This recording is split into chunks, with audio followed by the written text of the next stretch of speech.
All right. Well, welcome back to the podcast. Welcome Thanks back. for being here. Here we are. Here we are. It's a whole brand new thing going on here. Wow. We're jumping into new and uncharted territories. My phone is blowing up. Wow. Okay. Ooh, that's exciting. I'll have to check that out later. Jennie, hi. Hi, Levi. You look cold. I am so cold, You but are I so have this cold. blanket that you so kindly gave We me. are recording this in the midst of a Arctic turn of events that has led our heating system in the place we're recording in to be not rendered inoperative. It is Wow, that's a currently in the mouthful. 40s right now where we are. Can you see your breath? It's very cold. So Jennie's under a blanket, but this episode is going to heat things up for you. No, promises we can't keep. We're excited today to welcome Carey Nieuwhof to the podcast. Carey is a friend of Jennie and our eyes. He is a leadership expert, honestly, really. He runs a really, really, really great podcast called the Carey Nieuwhof Leadership Podcast. He's very good and very just a kind man. So great. And he had this whole life as a pastor. He and his wife led a church for a long time. They transitioned out of it. We talk a lot about that transition, the effect, life after that. And he's found this kind of almost like whole brand new life and where God's just using him in incredible ways. So it's really an exciting podcast for anybody who's faced any kind of a transition to think like, okay, there's life on the other side of this. Yes. It can be a brand new season, a brand new usefulness. And Yeah, absolutely. very cool. It's a great conversation. Because, you're tempted to hold on too long and to be afraid of transition or, you know what I mean? And just that, I feel like for those listening who are facing a transition of some sort or another, this will be encouraging to you. So yeah, absolutely. stay tuned. But first, want to mention today, big deal, as you're listening to this on the 5th of February, we have just announced a very exciting giveaway that we're going to be doing with our publisher for my new publishing project that we just announced and released the cover for in the last week. So exciting. Blessed Are the Spiraling, which comes out April 1st. So excited about it. Thrilled to get to say those words because for 2 years, it's been something I've been working on in secret and not talking about. But those are the first times I've ever said those words in front of this podcast audience. And the cover went out last week and we've been talking about it a little bit, but we're working together with our publisher to send 2 people, all expenses paid, travel and hotel and access to the Dove Awards in Nashville, Tennessee. And if you go to levilusko.com, you can pre-order the book and then enter in as many books as you buy, so you could buy them for people in your life. Each purchase of a book will count as one I'm going submission. to enter. Just so kidding. You buy 7 of them. I saw you already did buy it. My Amazon account, it just popped up the other day. Because I just wanted to see it in the arriving April 1st. So Luskos are always asking, one of the things you guys do often ask when we really, how can we help? How can we pray? I love that when I bump into you around town and around the world. So I would say this, one thing you could do is vary where you buy your book from. So I know easy access is Amazon, but they always say like they're looking at Barnes & Noble or, Christian Book or all these different, on my website, there's like 7 different options. So if you did want to buy one from a couple different, that would be fun because then they track those things, like how many different places are being bought in different places. So that's kind of a fun thought that if you wanted to vary where you buy it from, that would be a way you could help. But every time you buy one, an angel gets its wings. No, that's not true. Every time you buy one, it will count as an access entry into this contest. And we're going to be sending 2 people to Nashville to attend the Dove Awards. You'll get a whole VIP insider experience and there's all kinds of information on there. Nashville's a great city, by the way. And you'll have to go get some hot chicken while you're there. But you'll get to hear and see performances from a ton of artists and get to go to them. So we've done this before. We sent 2 people to the space mission space in Houston for the release of The Last Supper on the Moon. We brought people here to brought Montana, people here to right? stay in a snowy cabin for the release of the marriage devotional. They got a marital giveaway. And every time there's been authentic, bona fide winners. So we're not messing around here. This is all legit. So enter and you'll be getting the book when it comes out. Our team is amazing. Go to Nashville. That's really cool. And thanks for the publisher for doing that because we pitched it to them and they're like, yeah, great. That's amazing. Let's send people to Nashville. Love it. Okay, so that is at levilusko.com and the book comes out April 1st. Last but not least, if you are between the ages of 18 and 25 or know someone who is, the Fresh Life internship could be for you. 3 months in Montana. You can get college credit And you can help us do Movement Conference and all the things, which we just added Elevation Rhythm to the Movement Conference lineup. We did. So you'll get Carrie Job, Cody Carnes, Sadie Robertson Huff, Louis Giglio, Sean Johnson, Jennie and Levi Lusko, and Elevation Rhythm and Fresh Life Worship. Yep.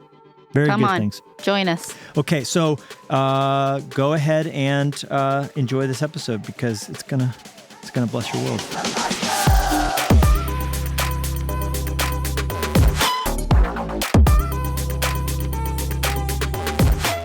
Carey, it's such a pleasure to have you come on the podcast today. Thanks for coming being hang here.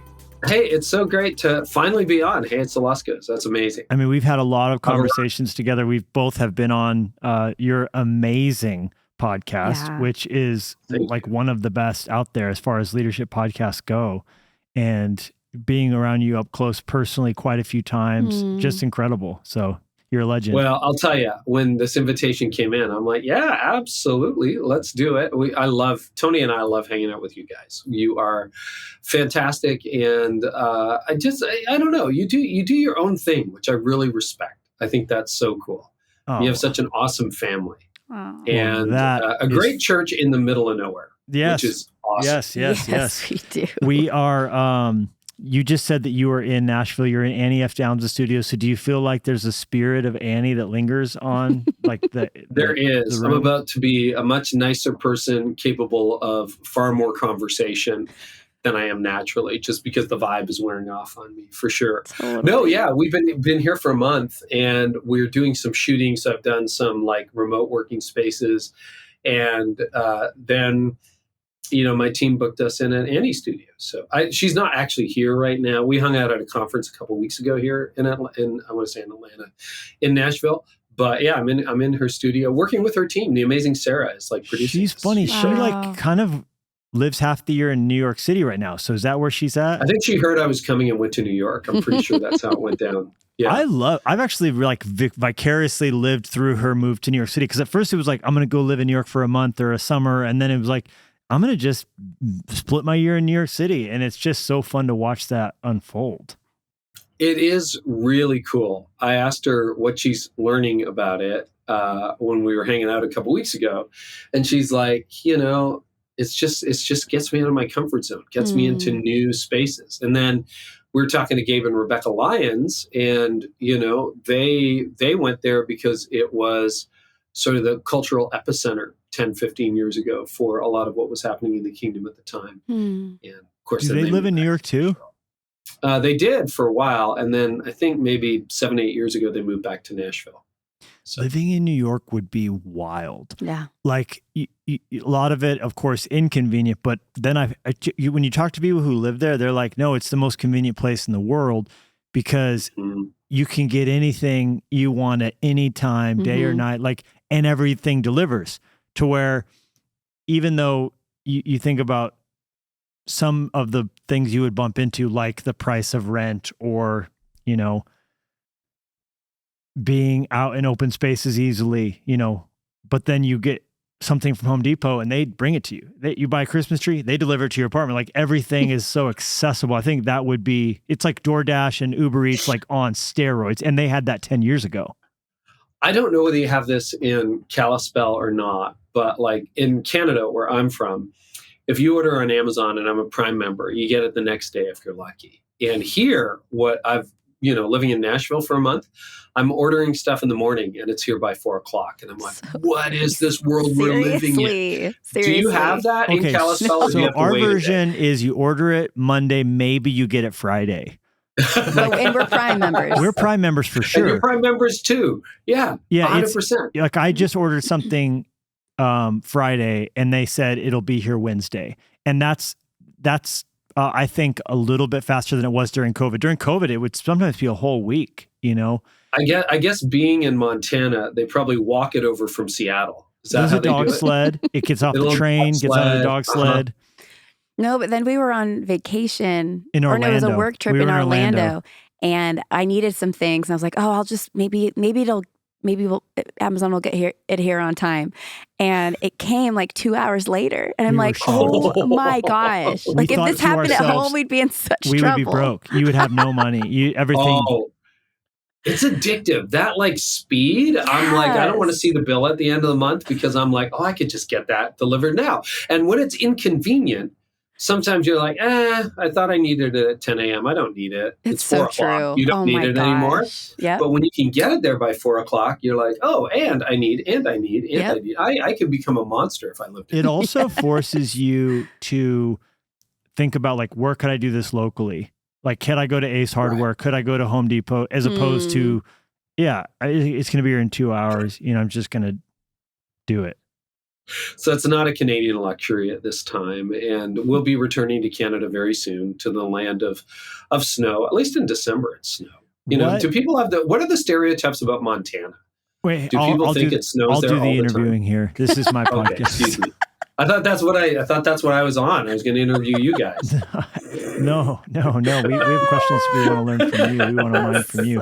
So but I do want to know, like, are you in the same Canadian city you grew up in? Are you close to it? Or have you moved around at all or a lot? Yeah, largely the answer is yes. So I was born across the river from Detroit in Windsor, Ontario, that area for a decade. Then we moved up to very close to where I'm living now, like an hour from where I'm living now. And then a decade in Toronto, doing all my studies, not intending to go into ministry. So doing undergrad, law school, boom, called a ministry seminary. And then we moved up to where we are now. Literally, I haven't moved in almost 30 years from 10 minutes from where I'm living now. From same house, like physically same grounded. House? Yeah, I've done a lot of changes in leadership. I've lived in 2 houses in the last 30 years. That's how creative I am. So we lived 10 minutes up the road, and then 15 years ago bought another house a little closer to the lake. So that's where we've been for 15 years. If I could avoid it, I would never move again. I mean, we've been in the same house since 2010. We moved in. 2011. Yeah. 2011. Nice, though. But like you raised 13, 14 years in the same house, it's like, why would I ever want to pack up? Yeah, I hear you. And I think about you don't need, I have so many friends who move all the time, and whatever, would cause you to want to do that. I think sometimes it can be leveling up. Maybe you get a raise, maybe you have more resource. But what do you need out of a house other than a bed and a TV and a couch? Well, and how much house do you need? Like, you have more kids than we do, but we have 2 kids. They're long grown and gone. And our house isn't one of those like giant houses. It's perfect. It's like 2,200 square feet plus another 700 feet finished. So like just under 3,000 square feet, big enough that when everybody's home, we're not on top of each other, and small enough that we use 90% of the rooms when it's just Tony and I. Yeah. So yeah, I'm with you. Like I like my house. It's great, but I'm not like a climber. Although if you really want to get into psychoanalysis here, we probably have been in 1, 2, 3, 4, 5, 6, 7 church buildings in 30 years. So there's also that. Right. So maybe all the change happened on the outside, and then the house of God versus the house of God changed. That's right. No, that's good. Well, we have thought a lot about New York City along the way, because it's just a different mindset when you live in New York on space and what you need your apartment to do for you. Because unless you're a Saudi billionaire or something, you're not going to have a massive house. You're going to have a bedroom. You're going to have a little place to eat. You're going to have a little place to cook. And I think that mentality we have talked about a lot, like, hey, to your point of 90%, we probably utilize 99.999% of the spaces. We have a small house. We, like you mentioned, we have 5 kids. 1 is in heaven, but 4 are here, friends over. And there's not a nook or a cranny that's not optimized in the sense of we have to just make it earn its weight and earn its freight. And I do like the way that simplicity has forced a lot of the decisions that we would make about space and that, because you guys are empty nesters now. Oh yeah, definitely. For a while, full time for 7 years, part time. When your kids go to college and bounce back, bounce back. Part time for a decade, and it's amazing. I'll tell you. If you have a good marriage, it's amazing. Give us some. When you have a good marriage, it's amazing. When you have a good marriage, it's amazing. That's a good point. We do now. Did it test when it first started happening? Did it test you guys' marriage? How was that process? I think our test came earlier. Our test came probably, we've been married 34 years. Our test came in the middle, sort of when our kids were 10 to 13, sort of that range. our church was growing like crazy. I was before burnout. I hadn't burned out yet, but I was heading there. And, you don't have a lot of margin as a couple. We didn't take a lot of margin.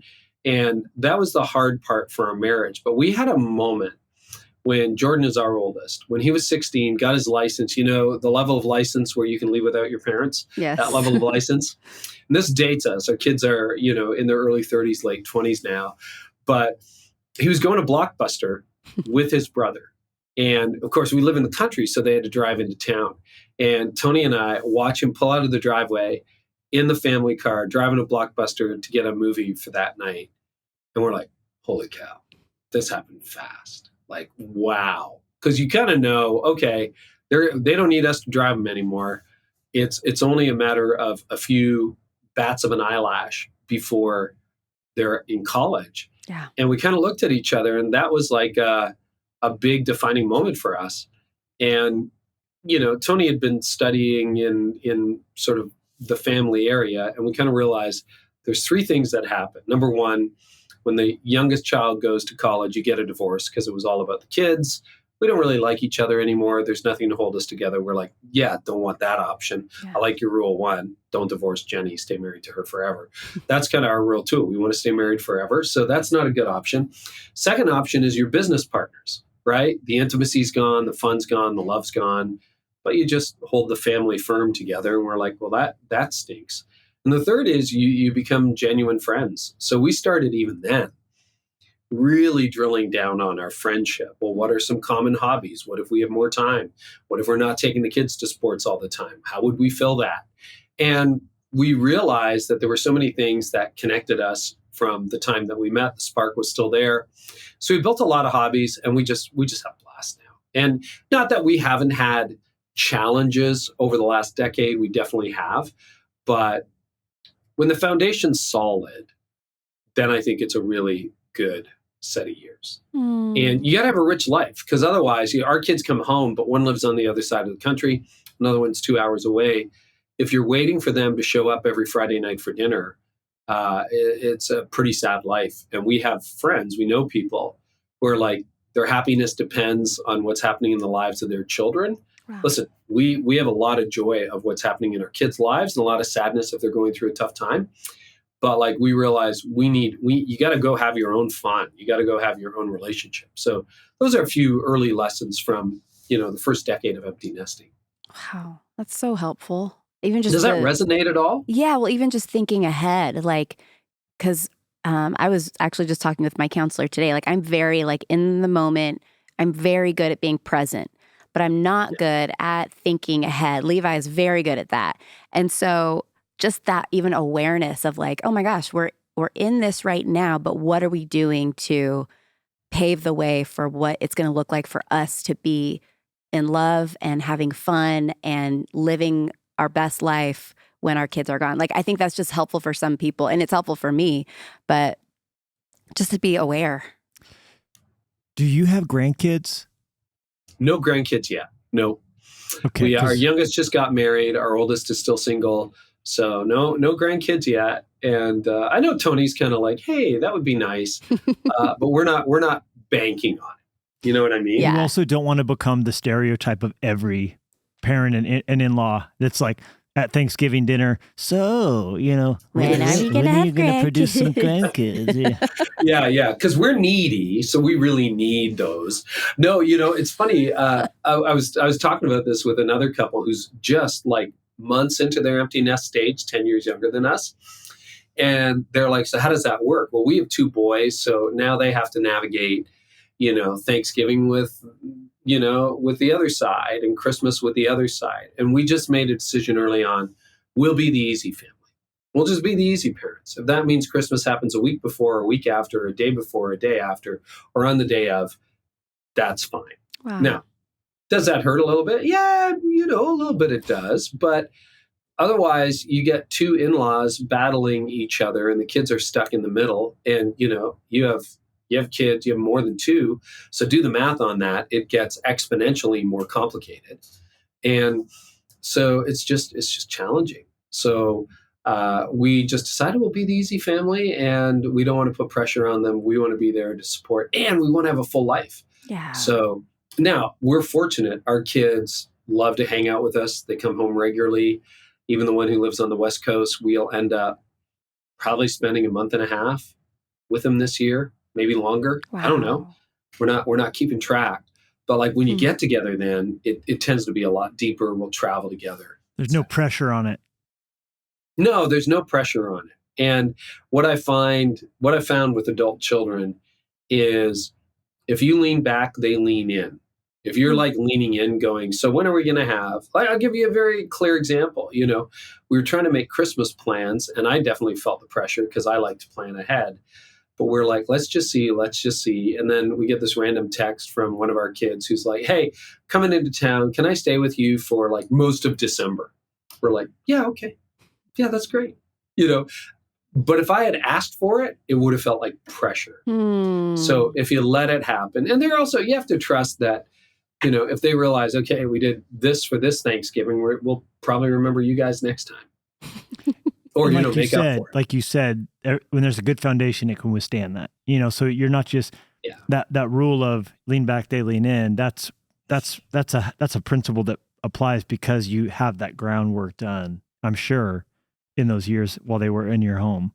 I think so. Yeah. That's the way I would see it, is the relationship is solid. And if you're insecure about it, it's going to add another dynamic to it. Yeah. And, but yeah, and then another big change that happened for us in the last 10 years, through our 50s is this going to be about consuming or contributing?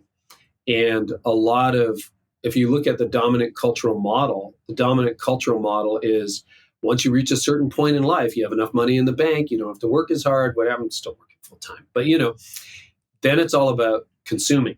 It's like you go take those vacations, you get on that cruise, you go adventuring, whatever you're going to do. And my wife and I, we decided we want to make the next season of our life about contributing rather than consuming. And, we get to lie on a beach a few weeks a year. We get to, I speak a lot, so I travel all over the world. It's an incredible privilege. We've been to Australia, New Zealand, Europe this year, all across the US, Canada. It's amazing. But we want to be there from a posture of we're contributing, not just consuming. Because I think consumption gets boring after a while. Beautiful. Yeah, but you can approach your family the same way. Yeah. We want to consume, all of this because we need it. Well, ask yourself, what can you contribute? Great. So good. When you mentioned a minute ago that you and your wife, like, you realized those three things, and so you wanted to start building that friendship and not collapse after empty nest and all this stuff like that. What were the hobbies that you guys started putting into place together? You mentioned, I think, cooking. Yeah. So and actually that's one that we've morphed in the last year or two.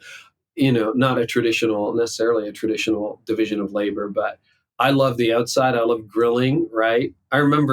I think we had the same barbecue or did it one season, that Weber grill. I love being out on the Weber, the big green egg, that kind of thing. Love that. Tony was always in the kitchen, but she was finding it lonely. And so I made it one of my goals, I think it was last year. I'm just like, let's have a happy kitchen, because then I can be grumpy guy going, I was at work all day doing podcasts. Where's dinner? And I didn't want to be that guy. She did not want me to be that guy, understandably. So I just said happy kitchen, and that led to like more cooking together. And I'm more a vegetable chopper than the guy who makes it delicious, but it's kind of fun. And so we did that. I was into cycling. Did you remodel the kitchen to get that happiness? Like when you said happy kitchen, I'm just saying, were you reconfiguring? Were you going new, like concrete countertops? Like what made the kitchen happier? We had done a big remodel a few years earlier. The happiness was my mood. Okay. It was like it had to improve, and then it became nice for her because she's like, oh, I'm not alone when I'm making the salad or vegetables or whatever I'm doing inside. So that went really well. Although I'll tell you one thing, that when I got in the kitchen, talking about hobbies, that really a pet peeve of mine is dull kitchen knives. Just hated it. And I bought these things you get at a kitchen store that are supposed to sharpen your knives that never really seem to do it. So my sons, a couple Christmases ago, got me this amazing like knife sharpener that actually works. It's a wheel that tumbles and then a stone. And I'll tell you, watch it. We got weapons now in the kitchen, and it's great. You could do surgery. You could I could do surgery. Yeah, that's what one of my hobbies in my part time is. If you need a limb removed, I can help you out. It's very sharp, so it doesn't hurt nearly as much as it would with other dull knives. No, it's really cool. So we're in this Airbnb and they have dull knives, and I'm like, next time I'm bringing my sharpener. You're gonna start traveling with knives and having like an interesting conversation at border crossing. That'll go well at TSA. What are these knives? Well, we just assume all the ones at the Airbnbs are going to be dull, so we brought our own. Or we're just bringing your knife sharpener with you everywhere you go. Well, they wouldn't know it's a knife sharpener because it looks like a I don't know, like a mini bongo drum. It's cool. Do you know the brand? I'm not that you're Horrell. HORL. HORL. You can look it up. Okay, we're gonna look it up. The Horrell. So that's good. So that made it easier. Have you worked on a brand deal, an endorsement deal for the Carey Nieuwhof Leadership Podcast? We have a few downloads on this podcast, and I've been trying to get sponsors for years for things like knife sharpeners, barbecues, singularly unsuccessful. So if anybody's listening who's into knife sharpening, my email address is. Yeah. No brand deal. They know how to reach you. They'll find you. I think. A knife sharpener with like your face on it. I think that would be great. That would be, co-branded. or like the slit is your mouth and it goes into your mouth like a clown, like a bozo clown. Yeah, there'll be some red makeup there pretty quickly. We might want to rethink that. That's just the first draft, right? We can allow it to be brainstorm. Bad. It's a brainstorm. Anything goes in a brainstorm. That's crazy. So, what are your other kitchen hacks? Like, for me, an Insta-Hot, where it's 200 degree, or let me translate that to Celsius. Hot water coming out on tap. Oh, use Fahrenheit. Okay. Oh yeah, an Insta-Hot. Yeah, you can do that. Other hacks, we've really gotten into air fryer lately, especially if there's just two of you. Like the air fryer can do so much. Tony's really good with cooking from scratch and sauces and taste. We can be at a restaurant and, you just have an amazing side dish or something. And I'm like, I don't even know what that is. That's good. She's like, well, there's fennel and a little bit of tarragon. And she just like deconstructs it. And 9 times out of 10, she's right. And then we go home, we try to make it. Wow. And you do it in the air fryer. That is so impressive to me. Yeah. Well, I don't know how that happens. Well, or, we just cook up a sauce from scratch or whatever. So I'm definitely the sous chef. But outside on the grill, that's where I'm like, oh, we're going to get this tri-tip. That's where you shine. Yeah. So the grill thing, I am still on that Weber. I have it with you. So I feel like everybody went hardcore Traeger, then they went green egg. And then now everyone's on Blackstones. I feel like I'm just going to stay with my Weber. It's the same one that, I've had for 15 years. It's going to continue to be the normal grill. It's a funny thing to watch the fad of, this is the must-have, grilling thing. Funny. It is. So I have that Weber, and I've got my big green egg still that I got 10 years ago. And it's great. And I've seen the move to Blackstone. And I'm not here to diss Blackstone people, but like at the end of the day, it's just a griddle. Like that's all you're doing. You're doing hibachi, you're doing eggs, you're doing bacon, whatever. Like it's just a griddle. That's all it is. So what I do is I take a plancha grill, like it's basically cast iron, and I just do that on my big green egg. If I want to finish a steak, like sear it or something like that, I can do that. And the advantage, by the way, I'm not anti-Traeger, but I think Traeger is, I'll say it right here on your podcast, Traeger is a lazy man's big green egg. That's what it is. Shots fired. Shots fired. This is how I got canceled.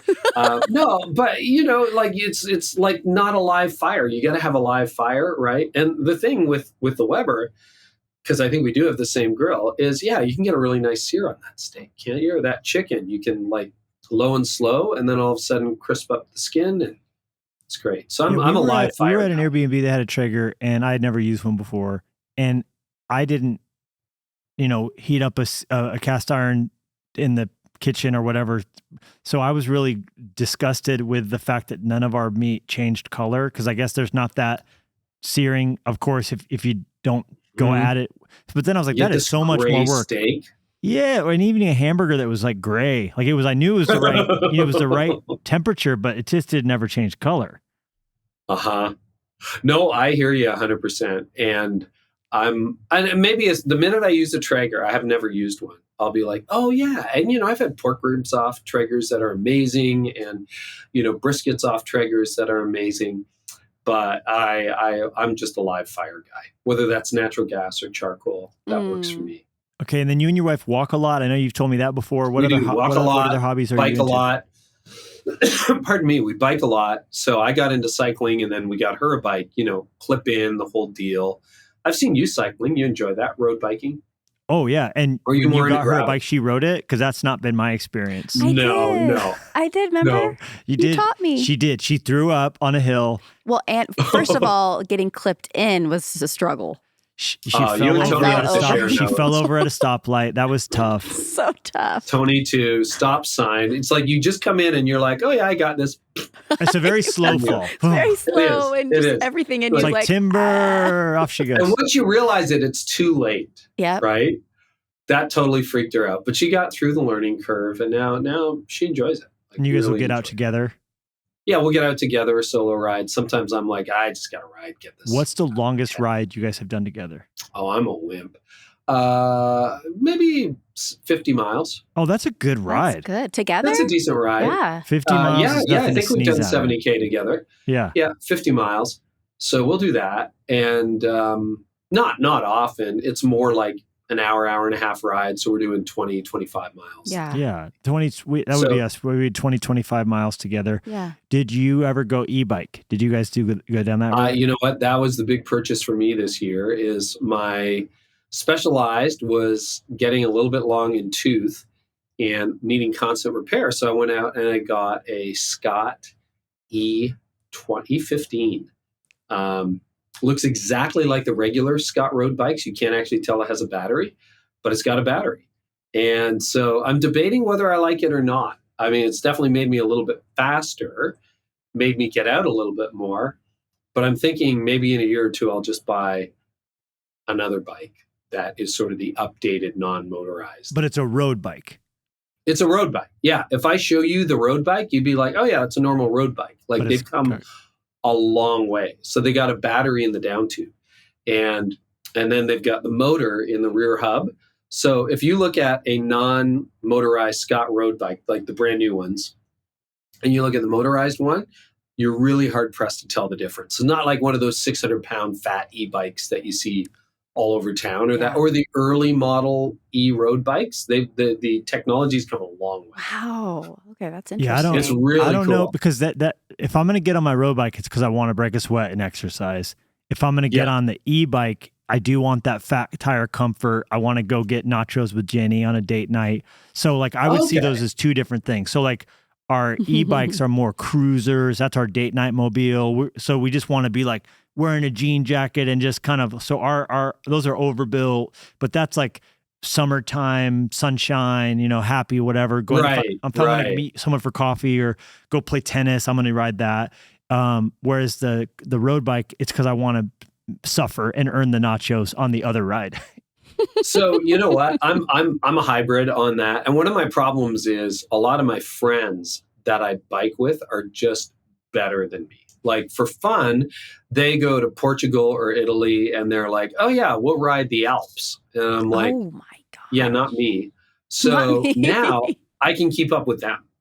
Right. So if we go out on a ride, I'm not the guy that, gets dropped or whatever. And they've been very gracious. So it's helped me a little bit in that area. But I think I might just get a new like regular road bike and go back out there next year. I don't know. I'm experimenting. Tony it's loves kind of like golfing bike. with a handicap. Like it allows you guys to play together. Exactly. Yeah. Although, if they do like motorized e-drivers, I think I might have a future. That would be amazing. My golf game is terrible. I haven't been on a golf course since COVID. Yeah. No, I don't. I've never golfed in my life. Miniature golf. Miniature golf. Well, you're probably better than me. Oh, mini golf is underrated. It is an amazing. It's so fun. Sport. There's a really good one in Glacier Park called Golfing to the Sun, because our big road is going to the sun. And if you get a hole-in-one on hole 18, you get a free Huckleberry ice cream. And that's like, that's our big focus. No one in our family's ever won it. No, you never won. But we're always like, this is the year. It's going to happen this year. Another thing I picked up with Tony, she's always skied from the time she was young. I never didn't grow up in a skiing family. And I kind of learned enough to take our kids around when they were little, but then they become teenagers and they want to ski with each other and their friends. So she was like always looking for friends to go out skiing with. And, you know, you get to a certain age and your friends are like, oh yeah, I quit skiing last year, or I don't do that anymore. So I thought 2 years ago, it's like, I'm going to take up skiing. So I got myself all kitted out and started skiing in the Rockies when we go to visit one of our kids. So that's been fun. That's new. And I think as you get older, you got to try like new stuff on a regular basis. You got to be like trying some new things. So we do that. We boat together. We have a boat. We live near a big lake, and that's been a lot of fun. So stuff like that. Canoe. I got a canoe. That was more her. I'm like, I'll help. I'll go along. So it's sort of like, you know, I have a hobby and she helps, and she has a hobby and I'm joining it. And then we love to socialize. We just have a lot of friends. So we spend a lot of time hanging out with friends. Yeah, you guys have a lot of options. That's awesome. Yeah. And then, you know, your friends, John Ortberg once said, intimacy is shared experiences. I think you're right. He's right. So what you want to do is you want to do fun stuff with your friends, right? That's fun. And so friendship's harder as you get older. It's harder when you're a man. It's declining in our culture. But you're saying you guys have prioritized good friends. Tony has a saying, I don't know where she got it from. Life is relationships. And I believe relationships are basically conversations with some experiences thrown in. What is a marriage? It's a million conversations and lots of shared experiences. That's what it is. And I just think that's really important. So I'm really determined to building fascinating friendships as we get older and being the instigator sometimes, right? Because people are busy. So it's like, well, we asked Levi and Jennie and they were too busy. And then we asked them again and they were too busy. So now I give up, right? It's like, well, they got a lot of kids. So maybe you could ask them a third time, or maybe you could try something different, you know? And so we found that it just makes your life rich. It really does. That goes back to contributing, not just consuming. Totally. I feel like Levi's really good at instigating, initiating. I think it does take, because I'm definitely more of like, he's the one encouraging me to like call my mom. Like, not that I don't want to call my mom. I love my mom, but I think it's just I should probably do that, you know, because I'm just so much in my life. You're focused on what's in front of you also. Yeah, I'm focused on what's in front of me. But something that Levi's always encouraging me in is just being aware of the right kind of friendships that we want to invest in together, but also me, like who do I want in my corner? Who do I want to be in their corner? And I think that's just helpful. And that's just such a sweet example that you guys are of like being in a place where you're giving and taking together in your marriage of things that she enjoys and maybe you don't as much, but you go along with. And I think just that back and forth, but then also with friendships, I think that's just such a helpful perspective to have when you're just kind of giving and taking and seeing how, like you said, to contribute, not just consume. I could be so isolated. That is my natural inclination. Same. I'm pretty happy by myself. Same. And, you know, you have a lot of friends and colleagues in ministry. You know, as long as I do what I'm doing now, I'm probably going to have a lot of people who want to hang out, right? Yeah. It's like, oh, can I be on your show one day? Like, how does that work? And that, you know, Arthur Brooks calls them deal friends. Tony has been amazing at relationships all her life. And like we threw a big birthday party for her last year. Some of her friendships go back like over 5 decades. It's incredible. Wow. And me, it's like 25 years, maybe. You know, I could easily be the guy who just sits alone. And I was meeting with a counselor a couple of years ago, and I asked him the question, counselor/coach. It's a lot cooler when guys call them coaches, right? So anyway, I was meeting with him, and I just said, what's the difference between leaders who finish well and the leaders who blow it or flame out or make some kind of catastrophic mistake they regret for the rest of their lives? And he says, it's a wingman. It's like, who are you doing life with? And the leaders who blow it are the people who are alone. And I realized, I have the personality that puts me at risk. I'm very happy by myself, or to live vicariously through these, quote, work relationships or ministry relationships. So it's like I've been very intentionally developing local friendships, other friendships, And, people who, I think Arthur Brooks' phrase is, the friendships are useless but not worthless. So a couple of people I hang out with locally sort of understand what I do, but they can't help me. They can't help me grow a podcast. They can't help me get my next speaking opportunity somewhere cool. They can't do any of that, but they're just really great people. So useless but not worthless. So Those good. are the people you want around you.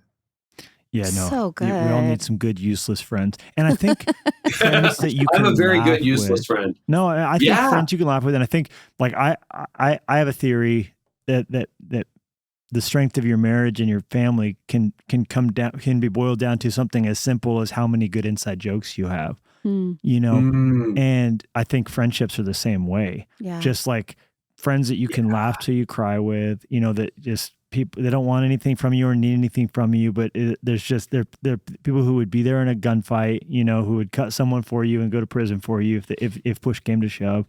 I think that, but useless is a very good frame of reference. Not that they're, of course, not valuable in that way, but that's very pragmatically. Yeah, like they're not there's no purpose to it. utilitarian. They're not utilitarian, right? They can't advance your career, cause, mission, whatever. Strong. Okay, I have a question. You are coming up now. Depending on when it happened, this is airing in February as people are listening to this. So you're very close to, if not at the 10-year mark of you and your wife stepping out of the lead pastor role at the church you founded, Connexus Church. Good timing. Right.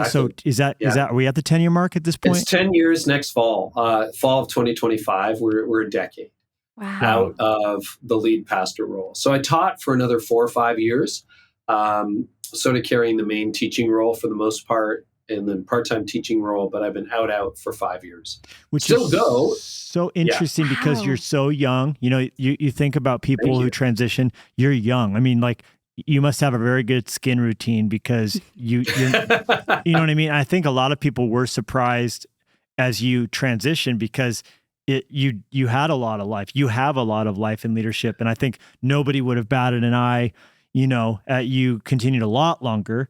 You're not long on the tooth. I think from my frame of reference, the church I grew up in, there's kind of a mentality of like, guys are going to die in the pulpit, so I think that's one end of the spectrum. Then of course there is, you're in my opinion, far on the young end of it, where there's that. So I'm just curious, as now a decade has passed on that, what, for those listening who are in ministry leaders, whether I think that the transition conversation is business too, and in a lot of different respects. What went into your decision to step into a new season at the time that you did, and a decade later, are you looking back going, yeah, we made the right move at the right time, or just what are your thoughts 10 years later? Definitely the second part, right move, right time. A decade later, I feel like that was excellent timing from a spiritual standpoint, congregational standpoint, personal standpoint. My last decade, I love 20 years in church leadership. We're still involved at Connexus. We serve. I was talking to my lead pastor, my successor, yesterday on the phone. We're tight. We're in great shape. But for me, I had led a local church for 20 years, the same church, same group for 2 decades. Felt like a lot. I was turning 50 10 years ago, turning 60 this year. So it was like, okay, I'm turning 50. And 50 felt old. Now it feels young. Right. Meet a 50-year-old now. I'm like, oh yeah, you're super young. 40, it's like you're barely out of preschool, But back then I thought, oh, that's getting up there. And so you planted at 30, is that right? Just my chronology? Planted at 30, okay. Yeah. Started at 30 and then stepped out of the lead pastor role at 50. So for me, I was noticing shifts within. I was noticing that things that used to fuel me weren't fueling me as much as they used to. I was noticing that there were meetings I should be in that I didn't want to be in anymore. I was realizing that I'm sort of the big vision caster. And we had been through, as we said earlier, 7 facilities, I think, in 20 years. That's a lot. Maybe it was 6 by that point. And we had just moved into our broadcast location for our Barrie campus.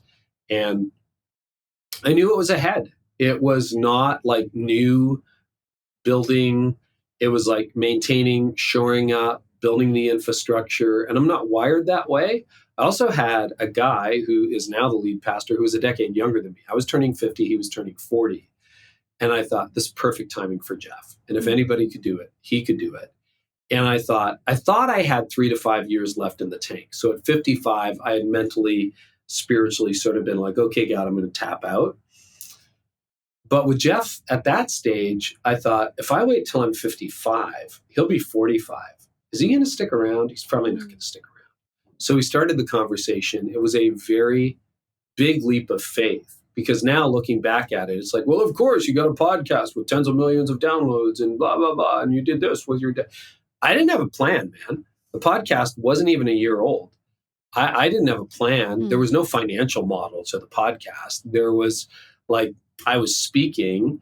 I hadn't done a single online course. All the stuff that I do now was embryonic or non-existent. Wow. And so there wasn't a big safety net to begin that movement, is what you're saying. Financially, no, and I insisted on taking a pay cut because I wanted our lead pastor to get paid more than me, and the church wasn't made of infinite amounts of money. And I'm like, well, cut my salary and give the balance to Jeff. So I cut my salary, and then it was like, all right, God, and it's like jump into the deep end. And it's gone really well. Like we figured it all out, and God opened up doors that haven't been opened up. But it was a step of faith. And 5 years ago, when I cut back totally from the teaching team, now I do a little bit of consulting at the church. That's it. Very minor. Worst paid employee we have. I love it. It's great. But it was a real step of faith. And what I didn't realize at the time was God was changing my assignment. Wasn't changing my calling, just changing my assignment. Leaders needed a pastor as much as a church needed a pastor, and that I would spend the next decade and beyond being able to help leaders and come into their corner and really do it in a way that was consistent. Like, I'm as energized a decade into doing this as I was on day one, maybe more, because I love new things. Every podcast interview I do 700 later is like a new thing. It's exciting. Every city I go into to speak, it's a new crowd. It's a new thing.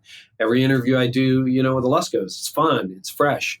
Writing new content, thinking through new issues, meeting with new leaders. Love it. Like that is a blast. And it seems to be the right thing for me in this season. So that's a little bit on a decade, the last decade.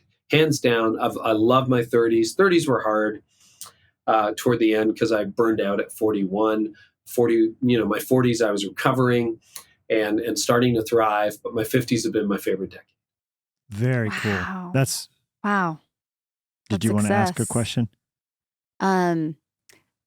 Okay, because I was going to ask, you have what was Tony's role in the church? Was she highly involved, not highly involved? I mean, obviously, no matter what, even if she wasn't, quote unquote, in authority or on staff or whatever, or teaching, she was a part of it because she's your wife. But was she day to day functionally involved in the church too? Very much so. And if I was doing it over again, I would probably approach it a little more like the two of you have, where she had a more prominent public role. So we met in law school. She's a lawyer and a pharmacist by training. So she always worked part-time. You can make a lot of money in pharmacy one day a week, more than you would in a week in ministry. Gosh. So that came in very handy, early on in our marriage when the kids were young.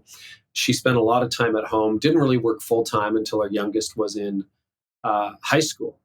But she was like at the beginning, we started with 3 very small, tiny, dying mainline churches. She would end up doing everything from running the kids ministry to playing the piano to serving, all paid, unseen, unappreciated often.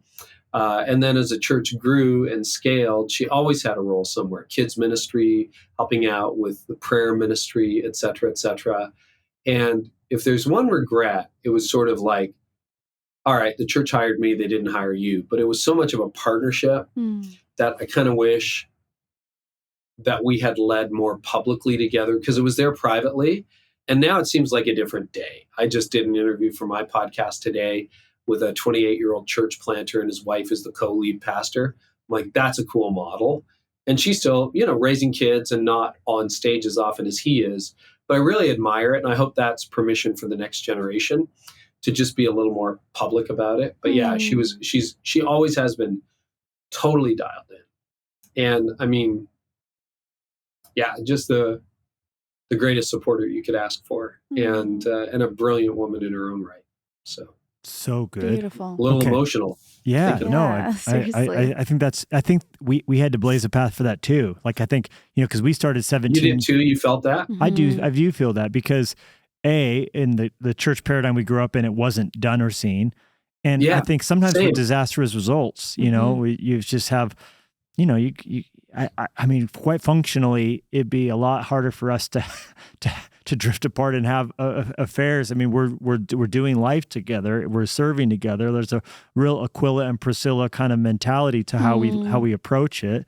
But I also think, so we didn't have the exposure to it or understand the permission for it, but and I think we also both have a calling to it. I think it is a problem when couples try and put a square peg in a round hole when there's not a gift mix and the prophetic word and the confidence that it's what God's calling you. I don't think you should do it just because that's now the new cool paradigm any more than you should not do it because you didn't have that as a paradigm. I think you have to search the scriptures, feel that it's comfortable in your heart, the church leadership that you have, I think all of those things, but we both felt like that was a call on Jennie's life to take into that more prominent role.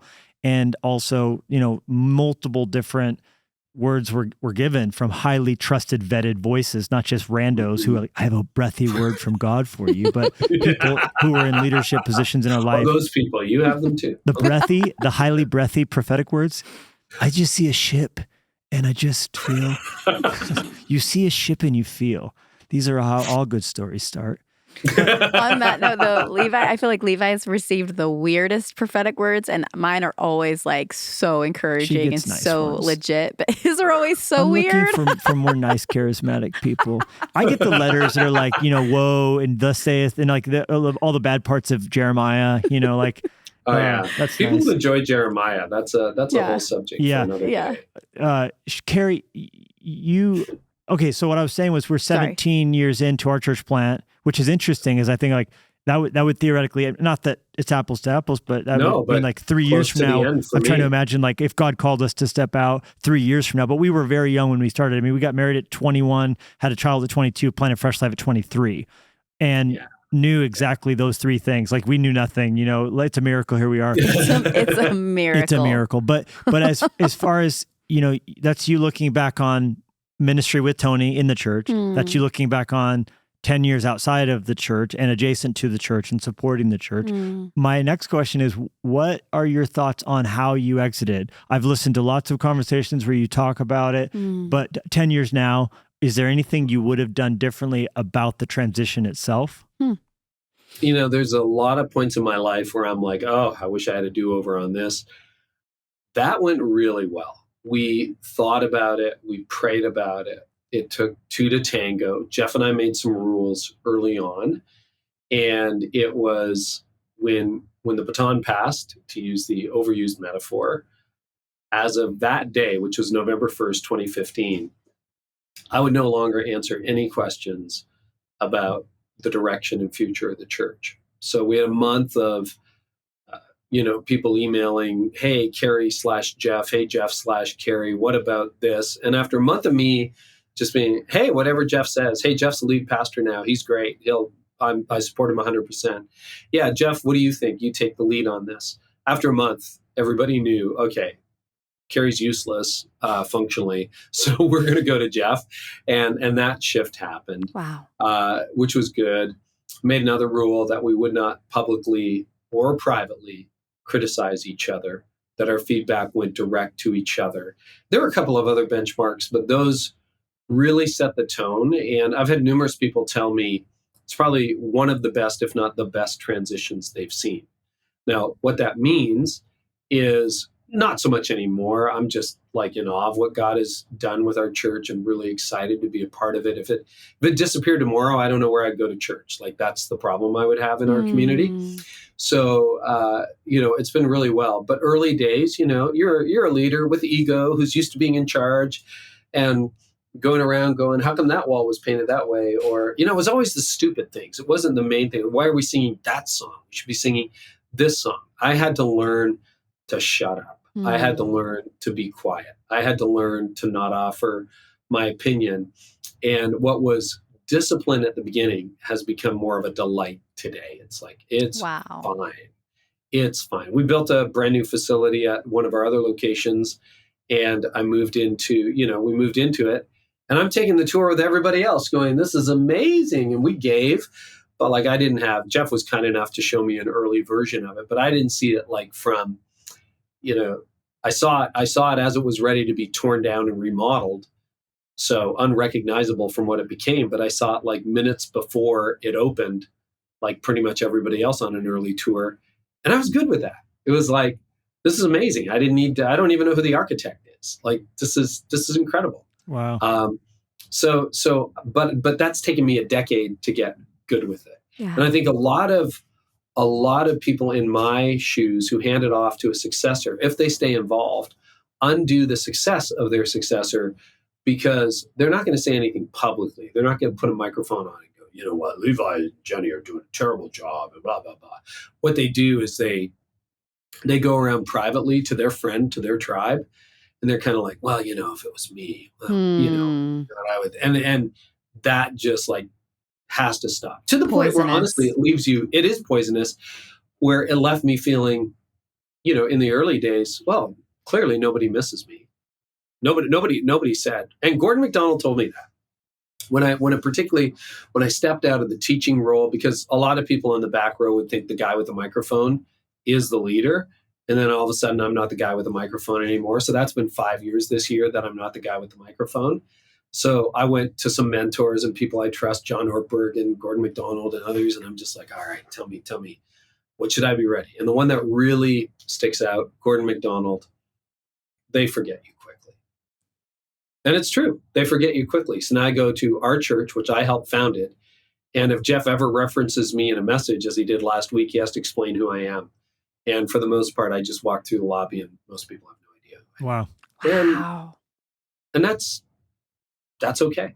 I'm reading a book right now called Life After Power. It's all about the U.S. presidents who have gone on to have a little bit of a second season of George W. Bush painting, or, Thomas Jefferson founding the University of Virginia, just different, and just it's the stark intensity of life in the Oval Office than 1 minute after that helicopter flies away from the inauguration, where it's just like, yeah, you're not the leader of the free world anymore. Dang. And, and obviously it's a microcosm, and pastors aren't power, that's not what we're in it for. But what you're saying, there's influence, there's, setting the course of a vision of an organization, there's hiring and firing. There is a sense in which we do steward and lead, and that does come with authority.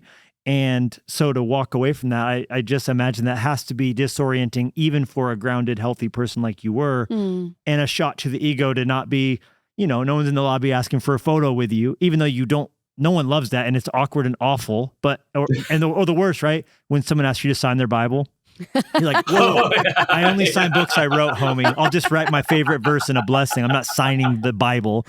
But then you're walking through the lobby going like, hey, no one's noticing. No one's asking. I'm not Mickey Mouse at Disneyland anymore. Hey, guys. Yeah, exactly.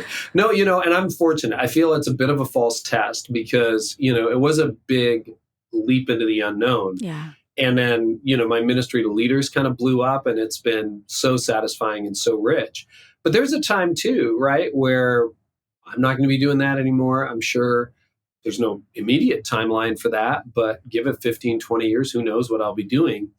And there's a time where you're just going to be left with your real friends, all the deal friends. I've talked to other people my age who have stepped out of leadership. And one of the things they tell me is their phone stops ringing. People stop texting them because they're no longer useful. And we all get there. And then the question is, who are you when all of that gets stripped away? And that is a very perplexing question. That's where you need the useless friends. Yes. Exactly. Yes. Who are like, what did so-and-so used to do? But I've also, I think about it this way. I've done a lot of funerals over the years. You have too. And nobody ever pulls out a resume at a funeral. It's like, can I tell you how impressive my dad is? He did this and he did that. Look at his last quarter. Do you know how much money he died with? Or no, nobody cares how many downloads they got. Nobody cares. They care. Were you kind? Were you generous? Were you good? Did you have time for me? Were you focused on me when I was there? Were you absent? That's all the stuff that really matters. And so I want the people closest to me to have the best experience of me. And the temptation of fame or, even notoriety is I really want to impress some people in California. Meanwhile, my wife won't talk to me. And we slept in separate beds that night. Big old ouch right there. Yeah. Wow. Yeah. Big ouch. So, I live in that tension on a regular basis, knowing at some point this all reduces to near zero and you're left with the people who really care about you for who you are and the image of God inside you and trying to contribute in a realm that probably you're not paid for anymore. And, maybe you have 12 listeners, not 12 million. It's okay. It's okay. I love that. That's so helpful. And you and your wife are living this out. And even just time spent with you, even just in a few moments that we had this past January, like you guys just exude that kindness and like awareness. And I'm so thankful for how you guys are leading us in a way of this is how you do it. And so I'm just so grateful. Yeah. But be that as it may, while you're not chasing the success and you're not defined by the success as much as any of us can extricate ourselves from our ego and our accomplishments and all the things, which is I don't think ever going to be a problem to solve, but a tension to manage, to use a well-quoted aphorism, because Paul still was at the end going, I want gold, not silver. So I do think an ambition and a hunger thing, is still part of us. It's part of how God wired us, and it's just is what it is. And for some more than others, I do know you're a motivated person. I do know you're working hard. You're building a brand, even though you didn't set out to do it. You wanted to be faithful. But the Leadership Podcast, as you mentioned, has blown up, has grown. Yeah. Most people have seen and heard of your conversations you do. And not just with Christian leaders. You're having conversations with guys like Seth Godin and other very, like, no matter who you are, successful leaders and thinkers and futurists around the world. So, congratulations on all of that. Yeah. Well, thank you. It's a joy, man. I'll tell you, it feels like Ministry 2.0. I was talking about that at dinner last week with someone I've worked with for a few years. And like, whether it's Scott Galloway or Seth Godin or Will Guidara, who wrote Unreasonable Hospitality. No, we love. He's the guy who started with the Shake Shack guy. 11 Madison. Dan Meyer. Yeah, 11 Madison Park. Which that book is so good. Unreasonable Hospitality. So good. So this is the fun part, right? Like Will doesn't have, from what I can tell, an active Christian faith, but we had coffee last Friday. We happened to be in town together. Coffee last Friday. Just connected on a human level, getting to know some of these influential people offline has been amazing. And, we need Christians in every sphere. We need Christians with people. And most of them are very open. They're like really curious. And I think this is a moment where Christians can easily retreat into their little shell, our holy huddle. And like, well, the culture wars, we all got to double down and just focus on each other. Who's advancing? Like, who's moving into the culture? Who's building bridges and building relationships with people who don't necessarily wake up and have the same devotional routine that we have, but who are wonderful people who have the image of God in them. I'm like, I want more of that in the next 10 years. That's going to be a lot of fun. Yeah, absolutely. Do you have an episode or a conversation that's been to you the most personally exciting that you've done, that you're like, oh my gosh, pinch me that I got to have this conversation? Well, Jim Collins was a lot of fun. He came on for our 10th anniversary. He's notoriously difficult to get. It took us a year to get him, it took us about 10 months to ask the question, what is the right timing, working with his team to ask the question, and then another 2 months to set it up. But that was a thrill. And then one that I really enjoyed was recently with Scott Galloway. So Scott would be unknown to a lot of Christians. I'm not familiar with that name. he has got a massive following online, but he leans a little bit left. So a lot of Christians would be like, And can't what even have a conversation. what space is he in? Oh, that's interesting. He's a serial entrepreneur. He's written a few books. What if he was a serial killer? And that was instead, you're like, he's a serial killer. We had to work it out with the prison system to get the interview. His internet connection wasn't great because he was in prison. Whatever, it's fine. That would be great. He's a little left leaning because he only kills Republicans. Like, like, wouldn't that just be? Sorry, my mind's a little deranged. Wow, Carey. just a little. That's fun. Don't buy him a knife sharpener for Christmas. Okay, or his birthday, Jenny. I think that's a mistake. What if we only do podcasts with like convicted killers, but they're great leaders? Their hearts are in the right place. Leaders. This is just a thought for your next season. And their shows and work. You're into your next 11th year of the podcast. I just want you to have some good ideas. I'll tell you, I don't think Scott has killed anybody, but he paid $17 million in taxes last year. That's how he's successful. He is an entrepreneur. Yeah. Mm-hmm. Yeah, that's a lot. Do you have a like whale? What's your white whale that's like, man, if I could land this interview, would be so exciting? Oh, I've landed a few of them. I mean, some that would be really interesting to me. Walter Isaacson. Oh, gosh. Because he has written so many fascinating biographies. Doris Kearns Goodwin, who's not getting younger, but written some incredible leadership books. I've gotten so many people that were on that list. It's incredible. What about Stephen Pressfield? Have you ever thought about him? Oh, yeah. Stephen Pressfield would be on the list. I'm going to call it up. They're probably on my phone right now. Another one that would be so good. Let's see if it's on your list as well. What about what's the Asimov guy? He writes all the biographies. He did Chernow. What about Ron Chernow? Don't know. He'd be fascinating. But I know he would be. He would be really fascinating. He wrote the book Hamilton that Lin-Manuel Miranda read that inspired the play. Right. Yes. He would be great. David McCullough, I missed. He died last year. What a legend. Love his book. What's your favorite McCullough book? McCullough, probably, believe it or not, The Wright Brothers. Oh, yeah, that was fantastic. It was one of his smallest books. Yeah, that's probably why I liked it. It was... I just felt like you gave me 1,000 pages on the building of the Brooklyn Bridge, but you're going to give me like 300 on the Wright Brothers. I need more. Wow. I want more. Wow. I was sad when it was over. I felt the same way. Full story. It's like, that's it. But his last page where he says the thing about, I don't want to spoil it for someone who hasn't read it, although they've been dead for a while, so we're probably safe on the statute of limitations because the Wright Brothers are both dead. And they flew. Just say it. In North Carolina. Well, he had, when he landed, Neil Armstrong a piece of their plane in his pocket that he checked out from the Smithsonian.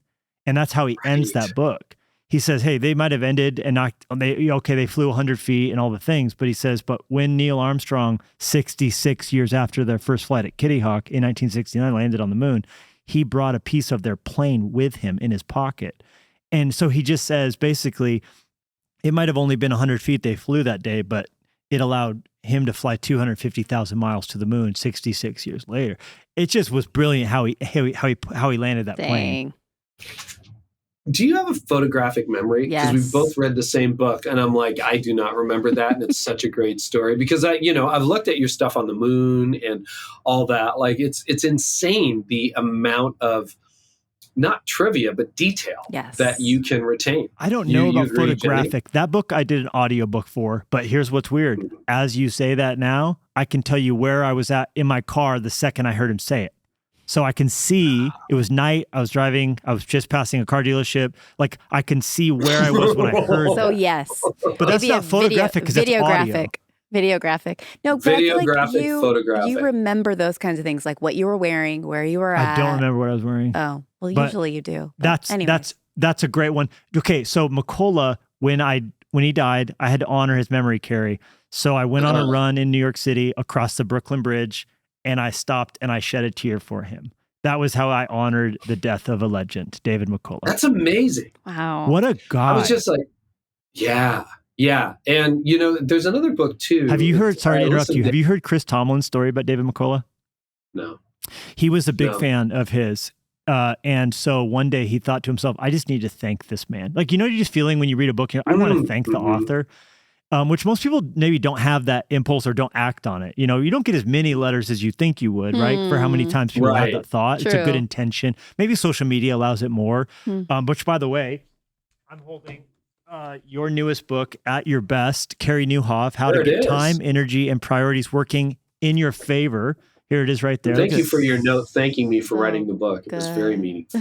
I didn't do that. I should have done it. I also am holding Didn't See It Coming, which is your previous release. You got 2. Which is Overcoming the 7 Great Challenges That No One Expects and Everyone Experiences. There's also, in between these releases, one that your wife released, which I don't have here. But what was Tony's book?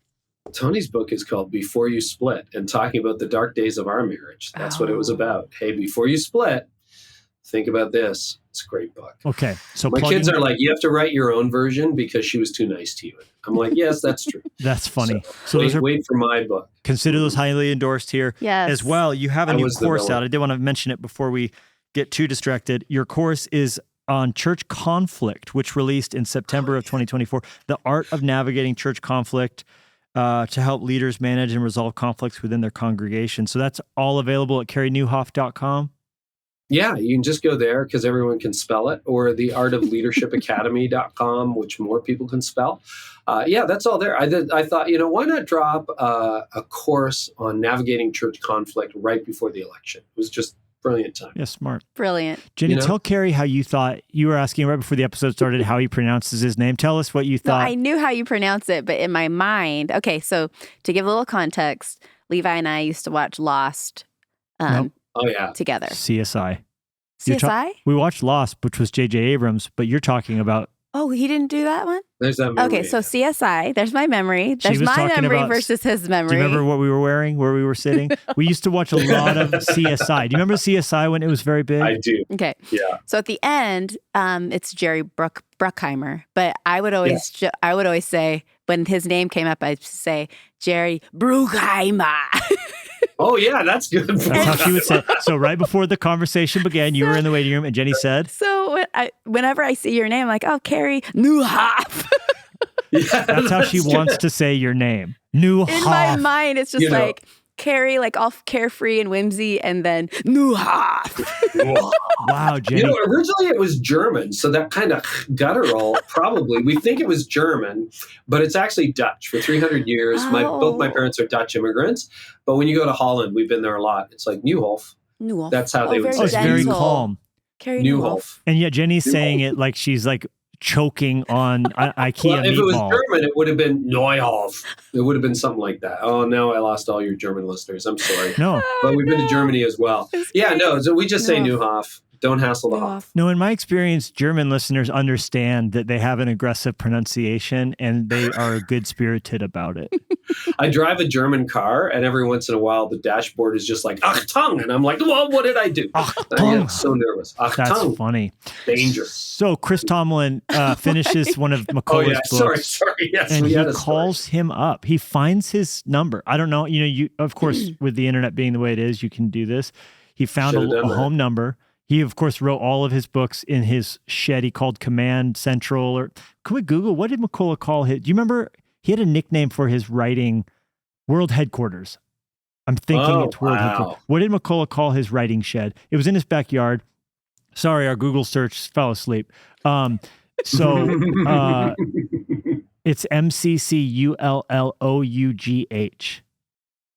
And I think it called it World Headquarters. Next time we hang out, I'm going to explore Levi's memory. Yeah, you really should. It's incredible. So he calls him up, gets the number, calls him. Hello, this is David McCullough, and he's like, "Oh my gosh, he's so nervous." He's Chris Tomlin. I mean, he's the number one probably downloaded worship leader of all time. And he goes, "I just want to thank you for all your books, how much they've meant to me," and just goes on and on and on and on and on.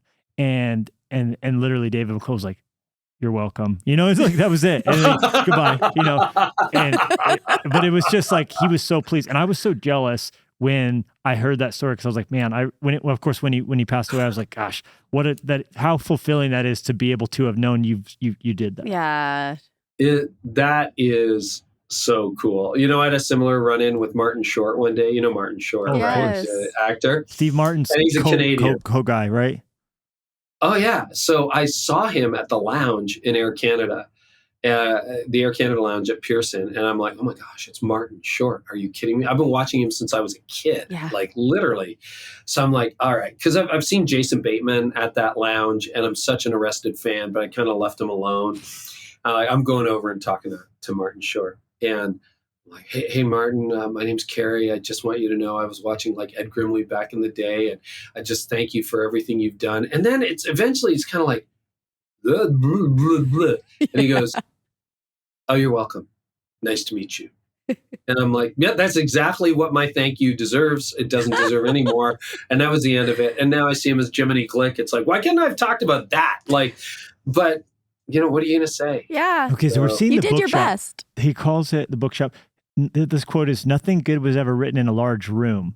So he built a small windowed shed in his place at Martha's Vineyard known as the bookshop. But Google World Headquarters, David McCullough World Headquarters, because I think he also nicknamed it that. Maybe if I'm wrong, I'm going to be depressed about that. That's what I call my basement. World Carey Headquarters? World Headquarters. Yeah. It's a little tiny room. Okay, so you write in your basement? That's so cool. I do. Literally the basement. Yeah. Tim Ross calls his show the basement. Yeah. But it's actually on the upper floor of his house. We outed him on my podcast. We did an interview with Tim Ross in our basement, and we felt quite happy that it was like we've actually brought you to the basement. Well, I'm not seeing World Headquarters here. Maybe it was something he verbally said in a book or something. It must be. What was his nickname for his wife? What did he nickname his wife? World Headquarters? No. She wasn't his World Headquarters. I think he had a nickname for her too.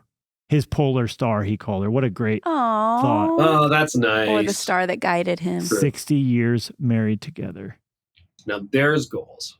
It means we're halfway through. Wow. Yeah, right? That's great. Wow. What a thought. So you have some people you'd like to get on, but you have had most of your white whales on. Well, I mean, there is a long list. They're just not top of mind because I don't have your memory. So let me see. I'll go into this.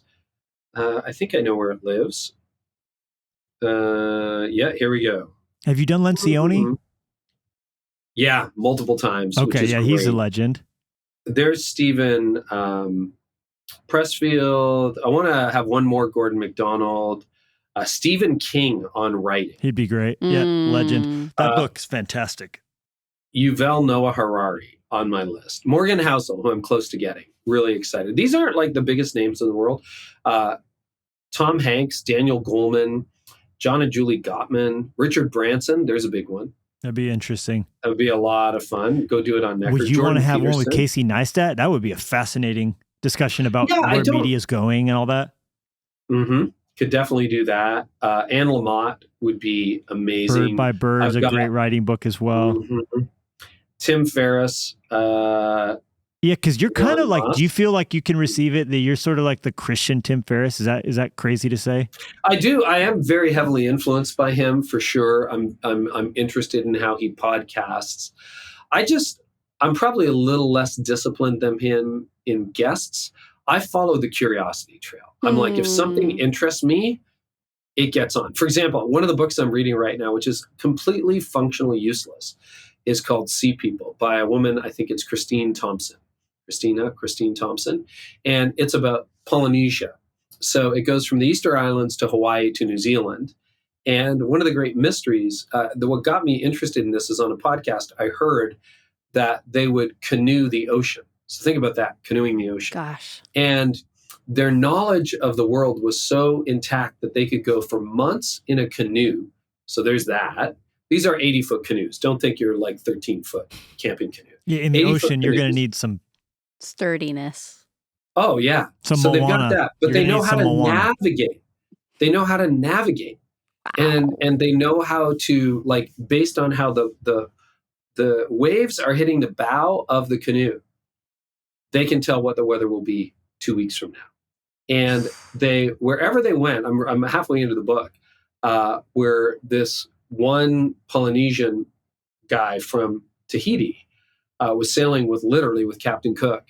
And he always knew where Tahiti was, no matter where they were. You know, my boat gets turned around on a small lake. I'm like, I don't know which way is up.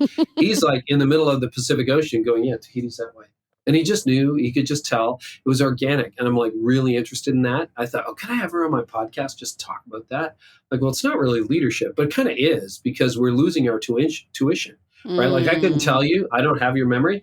I had to look at my phone to tell me who I was going to interview, hopefully on my podcast. You think it's because we have a ChatGPT bots everywhere doing all that work for us? Oh, yeah. If you look at ancient cultures, I mean, people used to memorize the entire Old Testament, the Hebrew scriptures, the Torah, the New Testament. Now we're lucky to have John 3:16 down. Honestly. On a good day. So, yeah, I think intelligences change, but I'm very interested in ancient intelligences.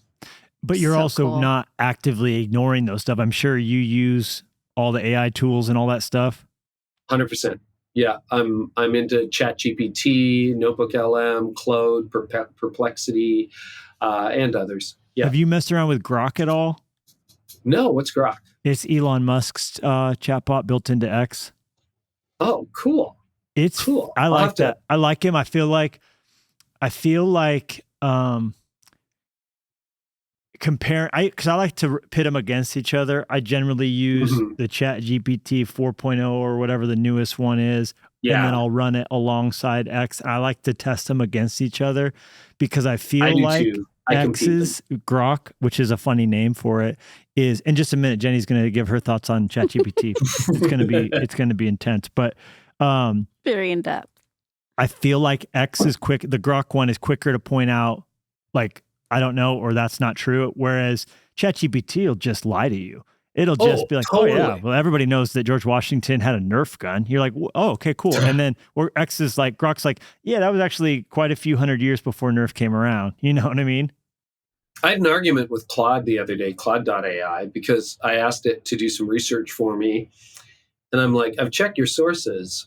These aren't accurate. Oh, you're right. I totally made that stuff up. I'm like, well, what do you say next? I felt like I was. What do you say next? Because I always say something mean. And I know that there's a lot of thoughts about you should be nice to the AI so that when it rules the world, it's kind to you. I always say, how do you explain your mistakes? And what the heck? Why'd you blow it back there? Like, I'm always pushing them like on, I'm a little. I will be like, listen, that's not acceptable. Like, you have to do better than that. And then it kind of like its tail is wagging between its the tail is between its legs. And it's kind of like, okay, I'm sorry, I'll do better. Yeah, that's me. Except I go one step further and I rub its AI nose in that stain on the carpet. Like, I just want it to really feel Look what you did. Look what you did. Maybe you see that? Maybe a team of counselors or coaches would help to have to unpack my verbal abuse to ChatGPT. Oh my God. Could you tell us your thoughts on AI? Well, I just don't. I mean, honestly, if I ever used ChatGPT, which I don't even have the app on my phone, I would probably just believe everything that it told me. And I wouldn't try to test it or fight it against another robot. Also, there are times where I get jealous because... No, this is a true story, Carey. This is where I thought she might go with Levi's ChatGPT is a woman's voice. Not anymore. I changed it to a man because it was putting stress on our marriage because I talked to it so much. She's like, you talk to this thing more than you talk to me. And it was just so... It was basically Scarlett Johansson. Yes. And she was so encouraging. And I felt like she was a little sultry. I'm not going to lie to you. I felt like I had nothing. I couldn't ever be as encouraging. I couldn't ever know anything compared to this woman robot. And I just felt like, what use am I? I'm just one of the useless friends. What? That's so funny. What is your favorite use of ChatGPT or AI or any of that, Carey? It's morphing. One of the easy ones, I have to write a lot of headlines for email subject lines and articles or videos I'm posting. It is so good at that. I'm increasingly getting it to do research, although I do catch it lying. I'm like, write an article consolidating church trends on XYZ. So when I write something, it's still all me, but I'm like interesting research assistant. Yeah. And I was totally blown away. I'm like, oh, wow, this is great. So this is late 2024. This is not a 2022 story. Okay, so this is like months old by the time this podcast comes out. And I'm like, this is great. It's got Barna, Lifeway data in it, like all the sources I would normally use. I was tempted just to dump it in as draft one. And then I thought, I better test this. And you couldn't click on the link. So I just cut and pasted it. I pasted it and like copied it and pasted it. Everyone was a 404, not found. It's real. ChatGPT is really bad with links. Whoa. Really bad with links. Oh, like this doesn't exist. Then I Googled it on my own. Doesn't exist. What I really love it for, what I'm really excited about, is I have to read a lot of books. This is going to depress every author who wants to be on my podcast. It's a huge time suck because sometimes the book drives the interview and sometimes it's just, okay, you have a new book, whatever. But it's a lot of reading.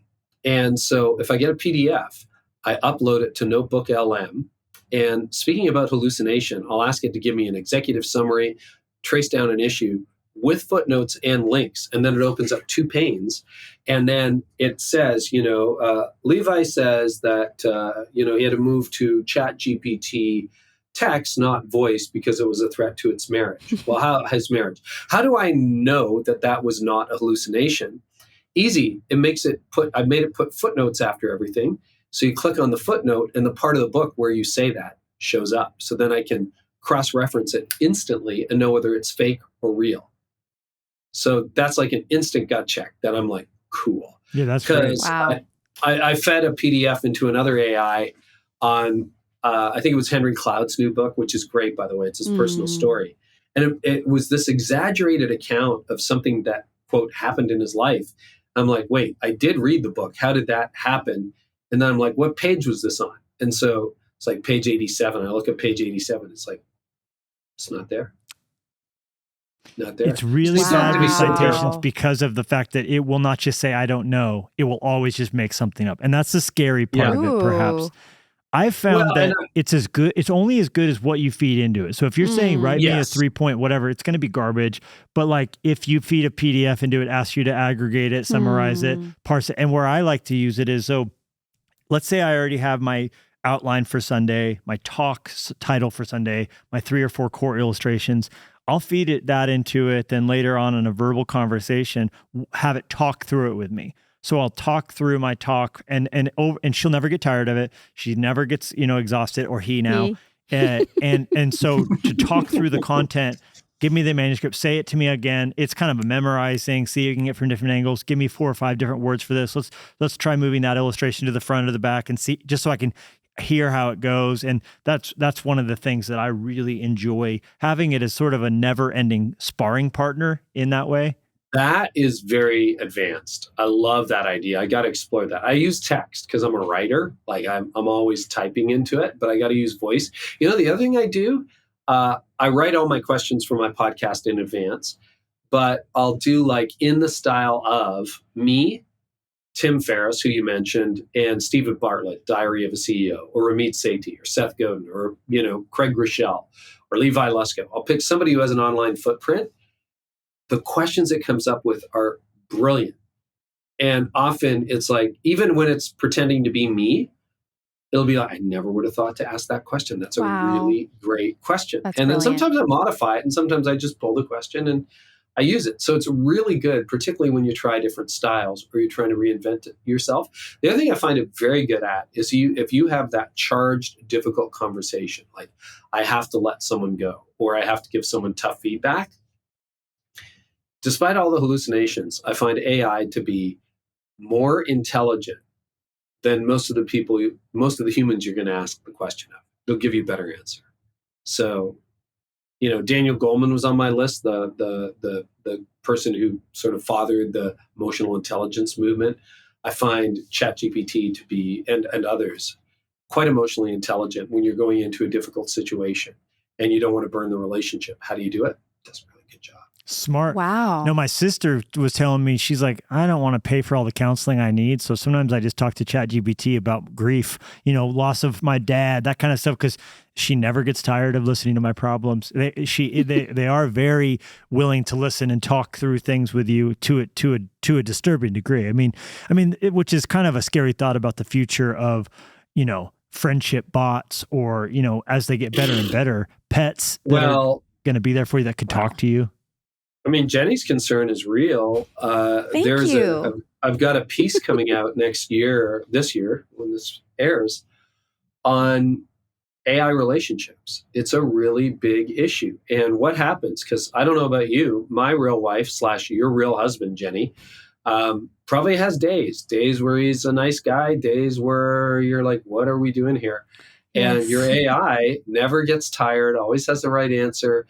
The better it gets to know you, the more it's like, oh, I'll take care of that for It's like the perfect mistress. And this is a real issue to the point where there's already been teen suicides over teenagers who have fallen in love with chatbots, people who develop sexual relationships with a chatbot, that kind of thing. So when you think about what's happening to human relationships and human capital in the age of AI, I think it's going to be a massive disruptor. And 100%. I don't think that is not on the radar of most leaders or pastors. Like you think about, of the thousands of people who call Fresh Life Church home, how many of them, because you're like, okay, you're fighting about money, you're fighting about sex, you're fighting about kids, you're arguing about, are we going to stay together? Now you got an AI in the picture and she's perfect or he's perfect. Now what do you do? Wow. Yeah, right. AI infidelity. Dang. She's on to something. No, that's an issue. And it's that Deus Ex Machina nonsense of like, these things are going to murder us, while we're sleeping. I do like to alternate between extraordinary, the edge, and BC, like when I write either pen and paper or on a dumb device that has no internet. So it's like, I like the contrast of a physical book that's 1,000 pages that I'm lost in. And then, the robots and inviting them into my life. So it's I think that's a really good discipline. Yeah. And I think being able to write from scratch, like from first principles. The nice thing about, we all, us, have a pre-digital memory to the point where it's like, you write a sermon when you get a pen and you start writing, or you're writing on a not very smart device and you're just creating from scratch. I wonder what's going to happen when that disappears 20 years from now in the next generation. And they're like, no, I've always asked AI what to do. Like what happens to the memory in the same way that there was a generation of people for thousands of years who could sail the ocean based on the position of the stars, the feeling of the waves, and this intuitive knowledge, which is now lost. What happens to humanity for our critical ability to think, which is a God-given ability? I don't know. It's a great question. Great question. Does it ever go away? I mean, don't you think there will always be the romantic, nostalgic, I don't know. We don't write on cave walls. We don't write on cave walls anymore. But I have to think there's going to be always a resurgence and a backlash. Because just like there's people creating the light phone or devices that... Well, our son is obsessed with his... Walkman. His Walkman with literal cassette player, and he loves records. Because of Guardians of the Galaxy and seeing Chris Pratt love his Walkman. So part of me wonders if there's not always going to be the contrarian, you know what I mean? Backlash, pendulum. Flip phone. I think so, but you don't see a lot of people with quill pens or with fountain pens. They're kind of a novelty item. Yeah. But you don't see people saying, I start my journal every day on parchment with a quill pen, or people transcribing the Bible with monks did for thousands of years. But that's the most extreme example, because I bet you Moleskine sales are doing as good or better than they've ever done. That's a good question. Yeah. I don't know. I'm definitely a paper book guy. I went through my Kindle phase 15 years ago when it first came out, and now I'm like, just give me a book. Yeah. Don't you think though that even though everyone knows about an Apple Pencil and an iPad, and I'm sure for design work, that's the par excellence that there is. But I would say most people who are doing morning pages or gratitude exercises or the creative way or whatever that big one, artist way that everyone does, that's tactile and digital and manual, not digital for most people. Mm-hmm. Oh yeah, I think so. I've gone back to, because I was hyper digital for years. I've gone back to, and I love YouVersion, but I've gone back to a Bible I travel with when I'm on the road and when I'm home. I've gone back to physical journaling again, just to get my thoughts out, even though my handwriting is now at the level of a sea creature. It's pretty bad. A sea creature, which they're not known for their good penmanship. Not known. My fin and this pen are not getting along particularly well. So, but I just think it's good to get that. And I hope the art isn't lost. I hope it makes us think more intelligently. In other words, if I don't have to worry about the final edit nearly like I used to, what could I really dream about? What could I really think about? I think those are cool possibilities. It's like all those predictions in the 60s that we were going to have more time because we have a robot doing our vacuuming and mowing our lawn and cooking us dinner. And, the dishwasher was going to save us time. No, we just eat more food. And we sometimes have to run it twice a day, right? That's what happened to the culture. And so the car was invented and now we have traffic jams. So there's always that unintended consequences of and what we think, because we're always optimists when we think into the future, and what we fail to calculate is our own limitations and our own problems and our own struggles with the technology and how we use it. Gosh. Well, Carey, you have blessed us today. We've taken up enough of your time. Yeah. We can't commend enough the Carey Nieuwhof Leadership Podcast, Yes. or as Jennie would call it, the Carey Well, now Nieuwhof. Nieuwhof. No, you just say it very Nieuwhof. very chill. The Carey Nieuwhof Leadership Podcast, the books, the courses, the things. You're a futurist. You're a thought leader. You're a very good interviewer. Yeah. I've listened to many of your conversations. I think you're brilliant. Yes. I like being around you. Yes. Uh, And thanks for coming on today. Well, thank you. I love you guys. You are real inspirations, bright lights, and I aspire to your photographic memory, not doing very well in my future trajectory. And I think we're going to get a chance to hang out probably soon, either before or after this thing comes out. And I can't Very wait. soon, Yes. and not soon enough. Together. And I'm excited. We'll get to talk about my new publishing project, which we talked about last year. Yes, But now which I know I am under an NDA. I cannot disclose what it is. But today I got finished pages back, so I'm gonna send you a PDF very soon here, so you can see it, and I'll be asking for your endorsement of it. So I am totally pumped about your top secret topic.